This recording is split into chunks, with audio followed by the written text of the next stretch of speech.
की जैसी माताएं बहनें, भक्त प्रहलाद जैसे बालवृंद, भगवत प्रेमी सज्जनगण, आचार्य वेदाचार्य व्यवस्था में लगे सभी सेवार्थ, सब लोगों के हृदय में भगवत प्रेम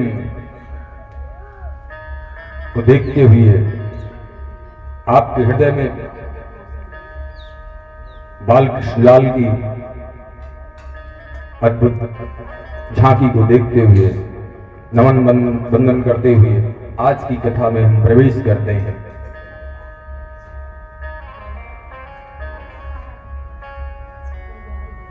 ये कौन सा? सिमरा अम्बेडकर नगर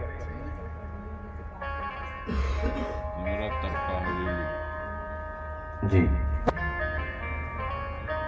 ये जो दिव्य कथा आपके यहाँ चल रही है सिमरा अम्बेडकर नगर में, आपके दरवाजे पर,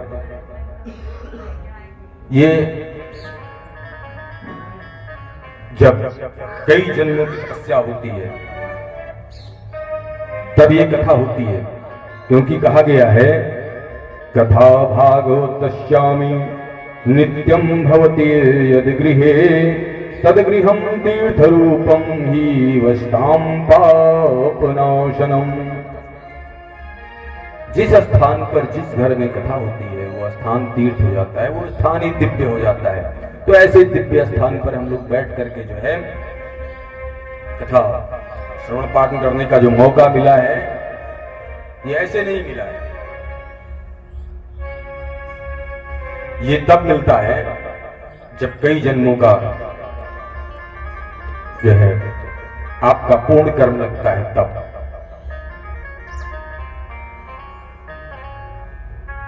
ये जो कथा है, ये कथाएं क्या करती हैं? देखिए हम बड़े स्वार्थी हो गए, तो कोई भी कार्य करने से पहले हम उस स्वार्थ को समझना चाहते हैं, जानना चाहते हैं। अभी कोई बात कोई कहे कि आप ये कार्य करेंगे तो आप पहले उसका फायदा जानना चाहेंगे, उसका नुकसान जानना चाहेंगे, उसका फायदा जानना चाहेंगे, तब आप वो कार्य शुरू करेंगे। कल प्रथम दिवस में आपको पिताजी ने कुछ भागवत के प्रथम श्लोक की व्याख्या की थी, आपको सुनाया था। हम वहीं से आगे बढ़ेंगे, लेकिन कुछ महत्वपूर्ण बातें हैं जिनको बता करके। ये कथाएं क्यों होती हैं, क्यों सुनना चाहिए, क्यों करना चाहिए, यही ये सब जो बातें हैं ये महात्मा में बताई जाती हैं। पहला, उसी दिन वो कार्य हो गया, हमारे भाग्य का उदय हुआ जिस दिन हमें मनुष्य तन मिला। कहा गया है इस पृथ्वी पर 84 लाख जीव हैं और सब 84 लाख जीव सब भोजन करते हैं, सब रात में सोते हैं। आहार निद्रा भयमय धुनानी समान चेतान पशु नृणानाम अज्ञानान नराणाम अधिको विशेषो अज्ञाने नहीं ना पशुवी समाना। ये जो 84 लाख जीव हैं, इन 84 लाख जीवों में केवल ये जो मनुष्य तन है इसमें कुछ अलग है। देखिए आहार भोजन सब करते हैं, सुबह से लेकर के शाम तक, जैसे ही आंख खुलती है 84 लाख जीव सब अपनी अपनी भोजन व्यवस्था में लग जाते हैं, अपने पेट को भरने का जुगाड़ करते हैं। कोई कैसे कोई कैसे। निद्रा सोते सब है, भय डरते सब है, कोई भी जीव ऐसा नहीं है जिसके अंदर डर नहीं, सब डरते हैं। और देखिए प्रजनन, सब 84 लाख जीव प्रजनन करते हैं, लेकिन ये मनुष्य भी करता है। हम लोग जो बैठे ये सब, जो कुत्ता, बिल्ली, चींटी, हाथी, मृग जो भी करते हैं वो सब, वो चार चीजें वो हम भी करते हैं। लेकिन हमें एक अलग कुछ है जिसके लिए हम मनुष्य अलग होता है। 84 लाख जीवों में एक अलग श्रेष्ठ माना जाता है। वो क्या है? बुद्धि। बुद्धि में मतलब एक श्रेष्ठता है मुझ में, एक खासियत है, एक 84 लाख जीवों में एक अलग विशेषता है हम। तो ये अलग विशेषता अगर तमाम लोग बैठे हों और आपको एक कीमती वस्तु दे दी जाए, केवल 10-50 लोग बैठे हो, 10 लोग बैठे हो, तो इसका मतलब 10 में आप विशेष हैं, आप भाग्यशाली हैं अगर आपको कोई विशेष चीज मिलती है।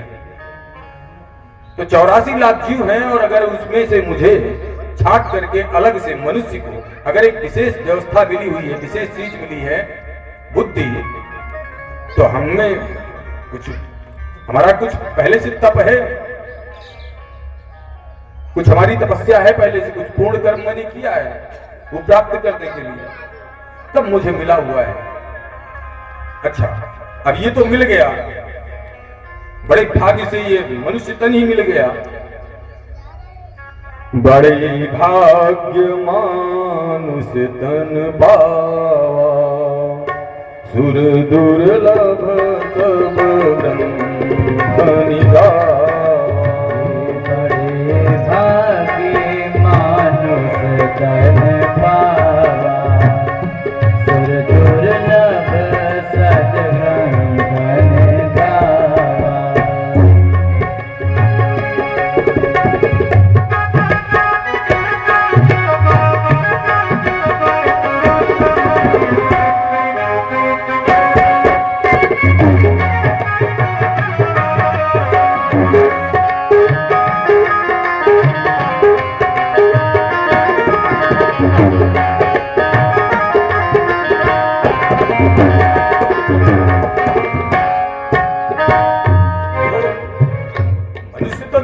मिल गया, मुझे बुद्धि भी मिल गई। अब मुझे कोई अलग विशेष प्रकार की वस्तु मिल गई, अब उसका उपयोग मुझे कहां करना है? कोई चीज मुझे मिल गई है तो उसको जानना चाहिए, कहां उसका प्रयोग करना है वो भी तो जानना जरूरी है। अब उस बुद्धि का प्रयोग हम कई जगह कर सकते हैं, अच्छे कार्यों में भी कर सकते हैं और बुरे कार्यों में भी कर सकते हैं। हम किसी का कल्याण करने में भी कर सकते हैं और किसी का नुकसान करने में भी कर सकते हैं।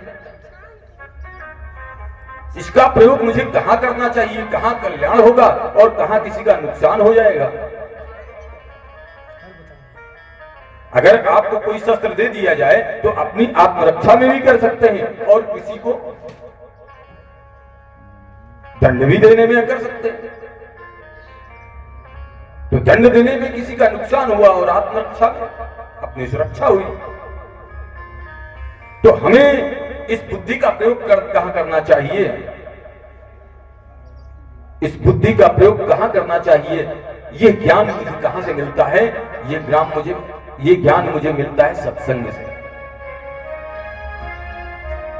सत्संग का मतलब हुआ संतों का संग।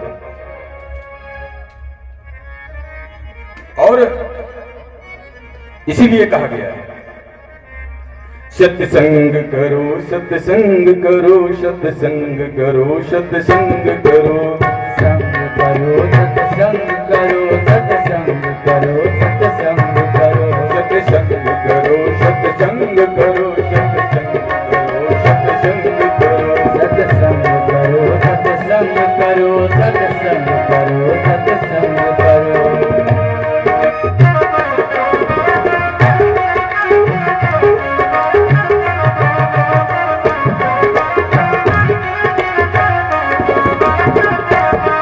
गाएंगे दूसरे दिन। अब इस सत्संग का मौका मिला है और सत्संग का मौका भी कब मिलता है? आसानी से नहीं मिलता है। ये भी जब हमारे पास कुछ पूर्व जन्म का होता है तब मिलता है। भाग्योदयेन बहुजन्म समर्जितेन सत्संगमं च लभते पुरुषो यदा वै अज्ञान हेतु कृत मोह मदांधकार नाशम विधाय हितदोदयते विवेकः। ये भी जब कई जन्मों का जब पूर्ण तप होता है, जब पूर्ण तप लगता है, हमारे पास पूंजी होती है, तब ये जो अज्ञान जनित मोह है और मद रूपी जो अंधकार है, इसको नाश करने के लिए मेरे अंदर विवेक उदय होता है। बिनु सत्संग विवेक न होई, बिनु सत्संग विवेक न होई, राम कृपा बिनु सुलभ न सोई, राम कृपा बिनु सुलभ न सोई।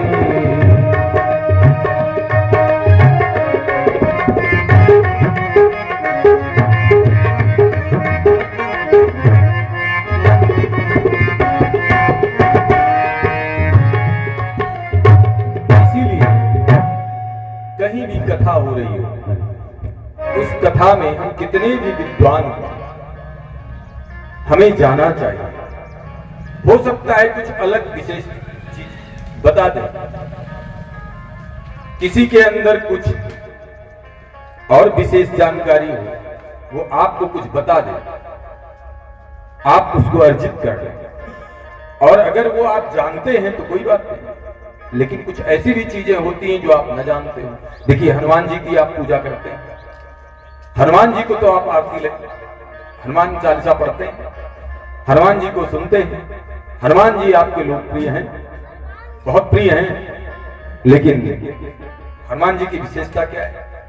ज्ञानी भी हैं, कथावाचक भी हैं, रसिक भी हैं, पहलवान भी हैं, बलवान भी हैं, और उसके बाद में भी कहीं भी कथा होती है तो सबसे पहले उनको स्थान वो आ जाते हैं कथा सुनने के लिए। तो हनुमान, लेकिन कभी भी उनके अंदर कोई अहंकार नहीं होता। तो ऐसे ही हमें भी, हम कितने भी विद्वान हो, कितने भी जानकार हो,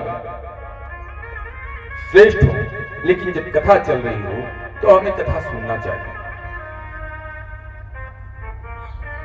आइए अब हम ये जो श्रीमद् भागवत कथा है, ये जो प्रथम दिवस की कथा है, कल कुछ व्यवस्था, और प्रथम दिवस ऐसे ही होता है, व्यवस्था में लेट हो ही जाता है, तो कुछ सारांश में प्रयास करेंगे कि जो है हम आपको महात्मा की कथा सुनाएं। महात्मा क्या है पहले जान लीजिए। महात्मा यह है कि विशुद्ध विमोचन जिसका हुआ, वो किसका? श्रीमद् भागवत सुनने का प्रयोजन, श्रीमद् भागवत सुनने का लाभ, श्रीमद् भागवत की जो कथा पद्धति है और कथा के जो नियम हैं, यही सब जो है इसका विशुद्ध विमोचन ही श्रीमद् भागवत का महात्मा। श्रीमद् भागवत महात्मा कहां से आया है? ये पद्म पुराण से आया है। देखिए, हम अपनी बड़ाई खुद करें तो अच्छा नहीं लगता। जब हमारी बड़ाई, वाह महाराज जी बहुत अच्छे हैं, बड़ी अच्छी कथा कहते हैं, हम ही कहने लगे हम बड़े अच्छे हैं, बड़ी अच्छी कथा कहते हैं, तो थोड़ा अच्छा नहीं लगेगा, शोभा नहीं लगेगा। तो श्रीमद् भागवत का जो महात्मा है, इस महात्मा को कौन सा पुराण कह रहा है? पद्म पुराण कह रहा है। ये पद्म पुराण से ये आया है, तो उसी कथा को हम पहले श्रवण करेंगे। कथा में हम कथा योग्य बनने के लिए, अभी देखिए मैंने मंगलाचरण किया। मंगलाचरण का मतलब ये होता है मंगलयाचरण। जब हम मंगलाचरण करते हैं, देखिए पंडित जी जब यजमान जी को पूजन करवाते हैं तो कहते हैं ओम केशवाय नमः, ओम माधवाय नमः, ओम नारायणाय नमः, कहते हैं नहीं? तो केशवाय नमः नाम लेने से ही हम अंदर से और बाहर से दोनों तरफ, अंदर और बाहर, दोनों हम पवित्र हो जाते हैं। तो हम भी भगवान के नामों का संकीर्तन करें और उसके बाद में हम कथा में जो है प्रवेश करें। मेरो प्यारो नंद लाल किशोरी राधे, मेरो प्यारो नंद लाल किशोरी राधे, मेरो प्यारो नंद लाल किशोरी राधे, मेरो प्यारो नंद लाल किशोरी राधे, किशोरी राधे श्यामा गोरी राधे, किशोरी राधे श्यामा गोरी राधे, मेरो प्यारो नंद लाल किशोरी राधे, मेरो नंद लाल किशोरी राधे, मेरो प्यारो नंद लाल किशोरी राधे, मेरो प्यारो नंद लाल किशोरी राधे।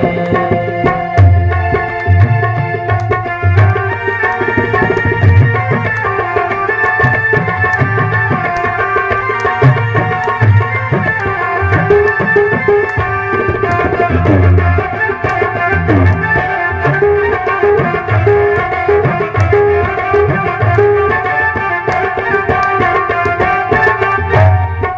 श्री रामचंद्र लाल की। कहा गया है सदा सेव्या श्रीमद् भागवती कथा यस्या श्रवण मात्रेण हरिचित्तम समाफ्रेत। इस कथा को बराबर, ये जो डोज है इस कथा का, इसको बराबर लेते रहना चाहिए, इसको हमेशा सुनते रहना चाहिए। कहीं भी कथा चल रही हो तो हमें सुनना चाहिए। यस्या श्रवण मात्रेण हरिचित्तम समाफ्रेत। देखिए, हम भगवान से तमाम चीजों की कामनाएं किया करते हैं, मांगा करते हैं। कोई मांगता है मुझे पुत्र चाहिए, कोई मांगता है कि मुझे धन चाहिए, कोई मांगता है मुझे गाड़ी चाहिए, कोई अपना स्वस्थ रहना चाहता है। तमाम चीजें हर कोई कभी न कभी बनी रहती है और मांगते हैं। अच्छा ये बताइए, मांगने वाला जो है, जिससे आप मांगते हैं, वो कब देता है? अपरिचित व्यक्ति देता है कि परिचित व्यक्ति देता है?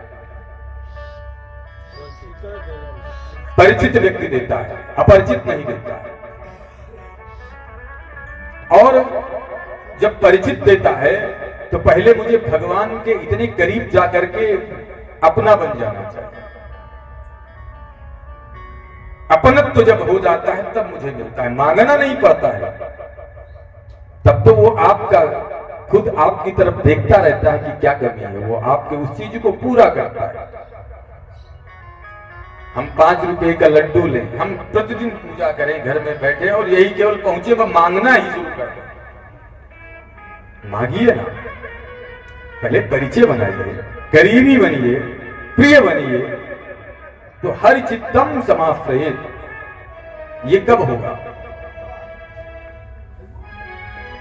कथा जीत है हार नहीं है, मिलता तुरंत उधार नहीं है। कथा जीत है हार नहीं है, मिलता तुरंत उधार नहीं है। कथा जीत है हार नहीं है, मिलता तुरंत उधार नहीं है। कथा जीत है हार नहीं है, मिलता तुरंत उधार नहीं है। जन जन में रसधार भरेगी कृष्ण कथा, जन जन में रसधार भरेगी कृष्ण कथा, जन जन में रसधार भरेगी कृष्ण कथा, जन जन में रसधार भरेगी कृष्ण कथा।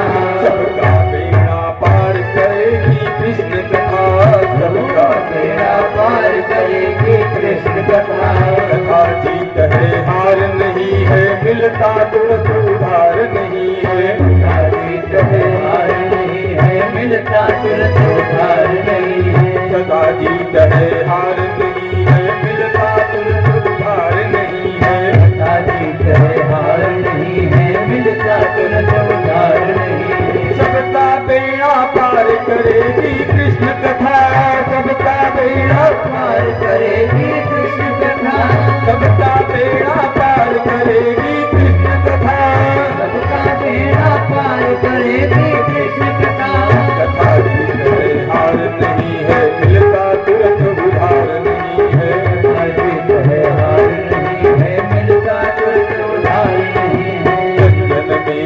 धार भरेगी कृष्ण कथा, जन जन में रसधार भरेगी कृष्ण कथा, सबका बेड़ा पार करेगी कृष्ण कथा, सबका बेड़ा पार करेगी कृष्ण कथा। बोलिए श्रीमद् भागवत महापुराण की जय। तो जब परिचय हो जाता है, परिचय कौन करवाता है? परिचय यही कथा करवाता है। अच्छा, लेकिन पहले से कुछ पूर्ण रहता है ना, तभी पूंजी बन पाती है। आप कोई बिजनेस करने जब चलते हैं तो बिजनेस के लिए 10-5 रुपया किराया भाड़ा कुछ चाहिए, इसलिए पूर्ण करते रहना चाहिए कि हमारी जो पूंजी है वो न खत्म हो जाए। इसलिए दैनिक कुछ न कुछ आय करते रहना चाहिए कि जो हमारे पास बैलेंस है वो न खत्म हो जाए। आप क्यों प्रतिदिन कमाने निकलते हैं? अगर आपके पास मान लिया 10,000 रखे हैं तो आप क्यों आज कमाने निकलते हैं? आप इसीलिए कमाने निकलते हैं कि हमारे पास जो बैलेंस है वो न खत्म हो जाए। आप जो आज कहते ही नहीं कि जितना हम आज खर्च करेंगे कम से कम उतना मुझे कमा, जिसने ये नहीं किया, जितना आज खर्च हो रहा है और उसने अगर उतना नहीं प्राप्त किया तो जो आपका बैलेंस है वही माइनस होगा और धीरे धीरे एकदम 0 पहुंच जाएगा। फिर आपके पास किराया भी नहीं रहेगा, फोन करने के लिए पैसा भी नहीं रहेगा, तो आप कैसे आगे कुछ कर पाएंगे? नहीं कर पाएंगे। इसलिए पूंजी को एकत्रित रहना चाहिए, क्योंकि समझते रहिए जो हम भाव में जो कहना चाहते हैं। जैसे आवत यही सर अति कठिनाई, यहां जब आप आते हैं कथा सुनने भी तो इसमें तमाम कठिनाइयां होती हैं, ऐसे नहीं आ जाते हैं। आप चाहते हुए भी कथा नहीं सुन पाते। आप तीर्थ स्थल, कोई तीर्थ स्थान है वहां जाते हुए भी नहीं जा पाते। पूरा मन बनाते हैं और कोई ना कोई व्यवधान आ जाता है। पूरी व्यवस्था होने के बाद में भी आप नहीं पहुंच पाते हैं। आपने सोच लिया कि हाँ मिश्रा जी के यहाँ जो है कथा चल रही है, आज मुझे जाना है, पूरा मन बनाया और नहीं जा पाते हैं। ऐसे ऐसे सोचते 8 दिन निकल जाता है। क्यों नहीं जा पाते हैं? जा इसलिए नहीं पहुंच पाते हैं कि क्योंकि राम कृपा बिनु आई न जाई, उसकी कृपा नहीं बन पाती है कि आप वहां तक पहुंच पाए। और क्यों नहीं आ पाते हैं? 2 सबसे विशेष कारण। सबसे पहला जो है एक बहुत बड़ा जंजाली पहाड़ है। जब आप घर से चलते ही मन बनाते हैं कि हम कथा तक जाएं, तो एक बहुत बड़ा जंजाली पहाड़ मिलता है, उसका नाम है जंजाली पहाड़। वो जंजाली पहाड़ कौन सा है? गृह कारज नाना जंजाला, घर के कार्य, गृह के कार्य। आपने पूरा मन बनाया, तब तक फलाने रिश्तेदार आ गए, बानोई साहब आ गए। अब बताइए, बानोई साहब आपसे बड़े हैं, उम्र में बड़े हैं, आपसे श्रेष्ठ हैं, आपके मेहमान हैं, आपके मान्य हैं। अब वो दरवाजे पर आ गए, अब कथा सुनने। बिल्कुल आपने एकदम निकलने का मन बना लिया था कि अब मुझे चलना है कथा में। अब उनका सम्मान रखने के लिए आपको रुक जाना पड़ा। आ पाए? नहीं आ पाए। फिर चलने के लिए अगर बाई चांस मन बनाया, मान लिया कि गाय लगाना है, दूध दोहना है, गाय 4 बजे इतनी टाइम लगती है, पता चला वो नहीं लगी। अब आप प्रतीक्षा कर रहे हैं कि गाय लग जाए फिर हम निकले। गाय ने लेट किया तो लगी नहीं समय से। आप कथा जब तक वहां से सोचते सोचते रहे, तब तक यहां समापन की आरती हो गई। फिर आप बताइए, अगर वहां आप चल ही दी, कैसे?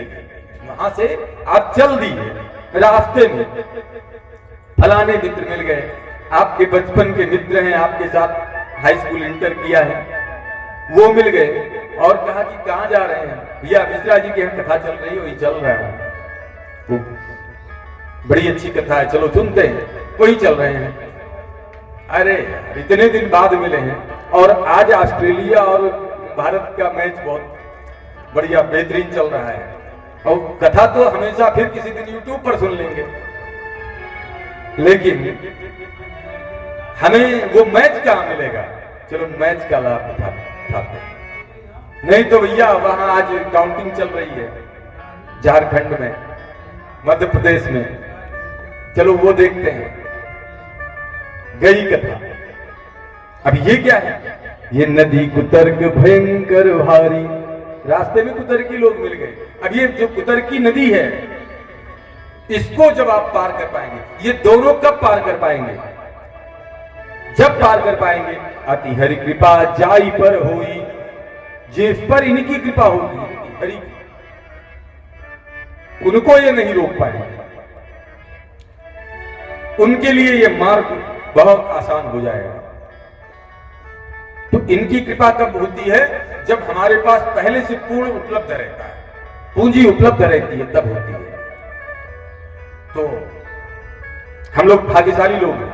हम जितने भी लोग बैठे हैं, यहां कितनी भी आबादी हो, कोई किसी भी कार्य में लगा होगा, कोई किसी भी कार्य में लगा होगा। आप तुलना करिए, कोई ऐसा भी होगा जो कहीं नाली किनारे बढ़िया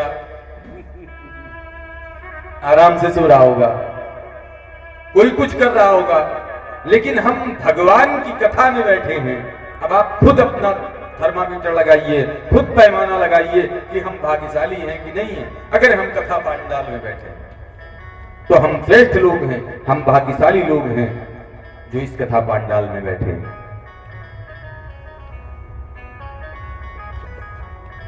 ये गुण साधन ते नहीं होई, तुम्हारी कृपा पाओ कोई। जिस कोई किसी को के ऊपर उसकी कृपा होती है, तो कल पिताजी ने बताया ही था, सच्चिदानंद रूपाय विश्वोत्पत्त्यादि हेतवे तापत्रय विनाशाय श्री कृष्णाय वयं नमः। इस प्रथम श्लोक में जो श्रीमद् भागवत के महात्म का प्रथम श्लोक है, इसमें बताया ही सच्चिदानंद की व्याख्या की। सच्चिद और आनंद से बना हुआ सच्चिदानंद, उस परम कृष्ण को हम प्रणाम करते हैं। उसके बाद में दूसरे श्लोक में व्यास जी ने जो प्रथम कथावाचक है सुखदेव जी महाराज, उनकी व्याख्या की, उनको प्रणाम किया।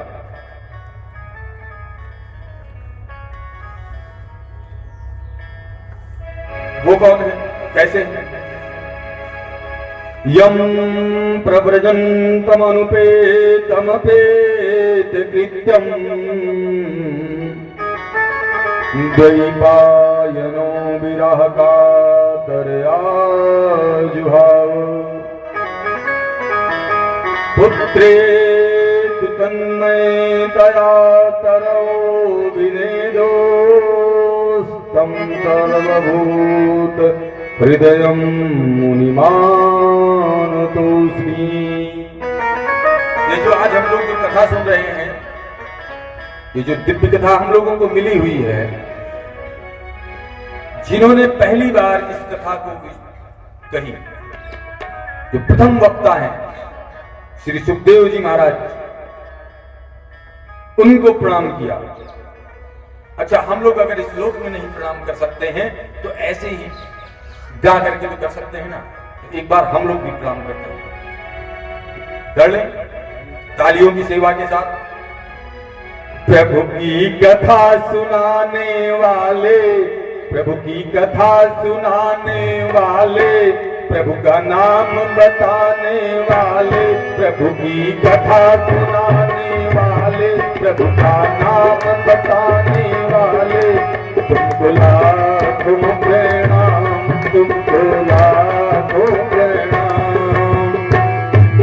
हरि की कथा सुनाने वाले, प्रभु की कथा सुनाने वाले, तुमको लाखों प्रणाम, तुमको लाखों प्रणाम।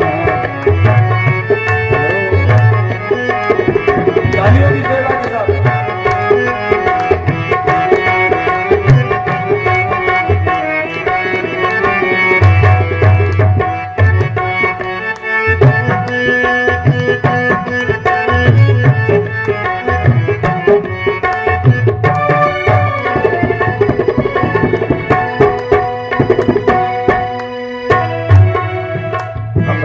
रहे थे मन में सुध को बैठे थे तन में, हम दूर रहे थे मन में सुध को बैठे चेतन में सबको राह बताने वाले सबको राह बताने वाले तो राह